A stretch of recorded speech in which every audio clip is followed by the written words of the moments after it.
नमस्कार दोस्तों। समर्पण बेमेल प्रेम संबंध की अनोखी कहानी वैलेंटाइन स्पेशल कहानी के साथ आपका दोस्त एक बार फिर आपका स्वागत करता है। नौकरी से सेवानिवृत्ति के बाद मैं नियमित रूप से सुबह की सैर करने का आदी हो गया था। एक दिन जब मैं सैर करके घर लौट रहा था तो लगभग 26-27 साल की एक लड़की मेरे साथ साथ घर आ गई। वो देखने में बहुत ही सुंदर थी। मैंने झट से पूछ लिया, हाँ बोलो, किस काम से मेरे पास आई हो? उसने कहा, हम लोग एक ऑर्केस्ट्रा ग्रुप हैं। मैं रिहर्सल के बाद रोज इधर से होते हुए गुजरती हूँ। आज इधर से गुजरते हुए आप दिखाई दिए तो मैंने सोचा आपसे मिल लूँ। मैंने बताया नहीं कि मैं भी उसे नोटिस कर चुका हूँ और मेरा मन भी था कि उससे मुलाकात हो। थोड़ा और बताओगे अपने कार्यक्रम और ग्रुप में अपनी भूमिका के बारे में? उसने कहा, यहीं खड़े खड़े बातें होती रहेंगी या फिर मुझे घर के अंदर भी ले जाएंगे? यू आर वेलकम, चलो अंदर चलकर बात करते हैं। ड्राइंग रूम में बैठने के बाद उसने अपना परिचय देते हुए कहा, मेरा नाम सुधा है। वैसे हम कलाकार लोग स्टेज पर किसी अन्य नाम से जानने जाते हैं। मेरा स्टेज नाम नताशा है। हमारे कार्यक्रम या तो बिजनेस हाउस करवाते हैं या हम लोग शादियों में प्रोग्राम करते हैं। मैं फिल्मी गानों पर डांस करती हूँ। मैंने उससे पूछा, कार्यक्रमों के अलावा और क्या करती हो? मैं एमए अंग्रेजी से प्राइवेट कर रही हूँ, सुधा ने बताया। मेरे पापा का नाम पीएल सेठी है और वो पब्लिक वर्क्स डिपार्टमेंट में काम करते हैं। सुधा ने खुलकर अपने परिवार के बारे में बताया। मेरी 3 बहनें हैं। बड़ी बहन की शादी की उम्र निकलती जा रही है, मुझसे छोटी पढ़ाई कर रही है। माँ प्राइवेट स्कूल में टीचर है। घर का खर्च बड़ी मुश्किल से चलता है। प्रोफेसर साहब, मैंने आपकी नेम प्लेट पढ़ ली थी कि आप रिटायर्ड प्रोफेसर हैं, इसलिए आपको प्रोफेसर साहब कहकर संबोधित कर रही हूँ। तो मैंने आपको अपने बारे में बता रही थी कि मुझे हर महीने कार्यक्रम से 3,500 रुपये की आमदनी होती है जो मैं बैंक में जमा करवा देती हूँ। मैंने सुधा के पूरे शरीर पर नज़र डाली। गोरा रंग, यौवन से भरपूर बदन और उस पर गजब की मुस्कुराहट। सुधा ने पूछा, आपके घर में कोई नहीं दिख रहा, लोग कहीं बाहर गए हैं क्या? मैंने सुधा से कहा, मेरे घर पर कोई नहीं है, मैंने शादी नहीं की।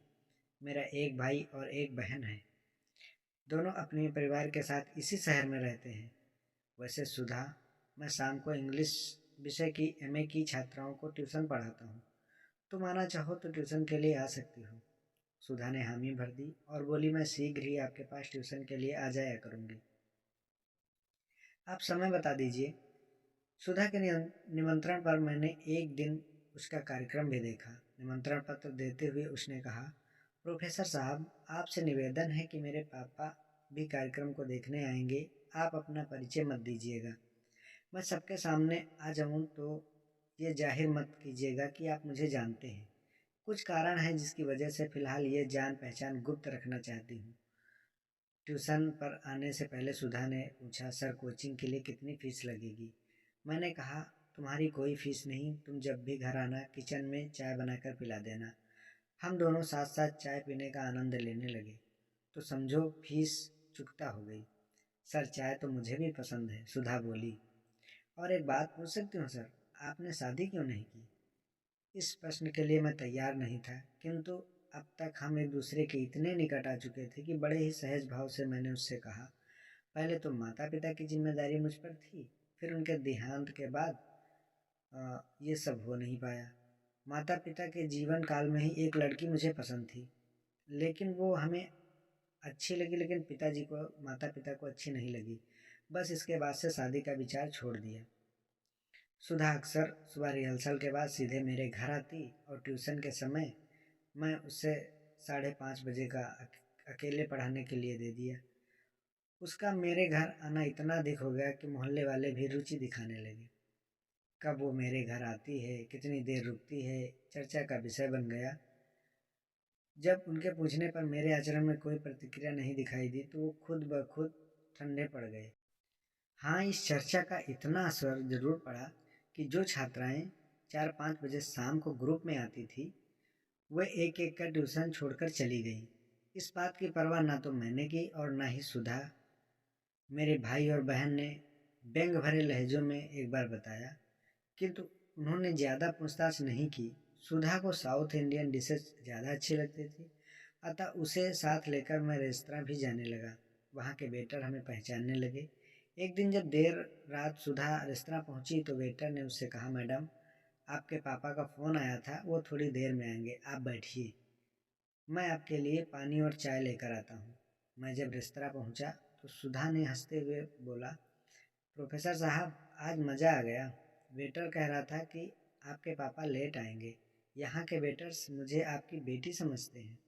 इस पर मैंने चुटकी लेकर कहा, मेरी उम्र ही ऐसी है, इनकी कोई गलती नहीं है, ये भ्रम बना रहने दो। डिनर से पहले सुधा ने कहा, प्रोफेसर आपके जीवन में आना एक मुबारक घटना है। वो बहुत ही भावुक होकर कह रही थी। मुझे लगा कि जैसे वो मेरे घनिष्ठ संबंध के लिए मुझे मानसिक रूप से तैयार कर रही है।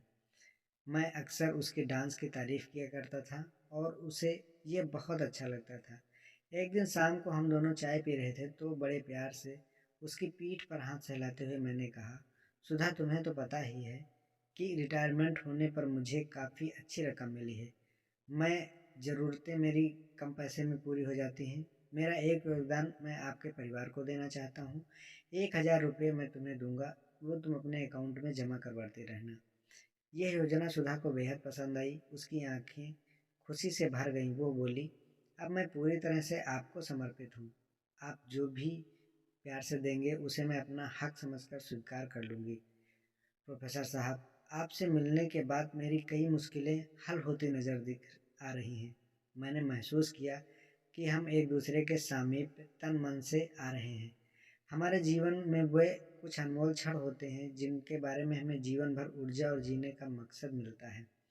सुधा ने पूछ ही लिया, प्रोफेसर साहब कौन सी वो भाग्यशाली लड़की है जो आपको पसंद आई थी? उसका नाम क्या था? देखने में कैसी थी? उसकी रुचि देखकर मैंने अपनी एल्बम के पृष्ठ पलटकर उसे कृष्णा की फ़ोटो दिखाते हुए कहा कि उसका नाम कृष्णा था। बहुत ही सुंदर और अच्छी लड़की थी। फ़ोटो देखकर उसे झटका सा लगा, लेकिन स्पष्ट तौर पर उसने जाहिर नहीं होने दिया। इससे अधिक मुझसे कुछ मत पूछना सुधा, मैंने कहा। उस दिन मेरा मन हुआ काश सुधा देर तक मेरे घर रुक जाए, हम लोग प्यार भरी बातें करते रहें, पर देर होने के कारण वो जल्दी ही चली गई। सुधा के निमंत्रण पर एक शाम मैं प्रोग्राम देख रहा था। फिल्मी कलाकार की तरह नृत्य पेश कर रही थी। हाल खचाखच भरा हुआ था।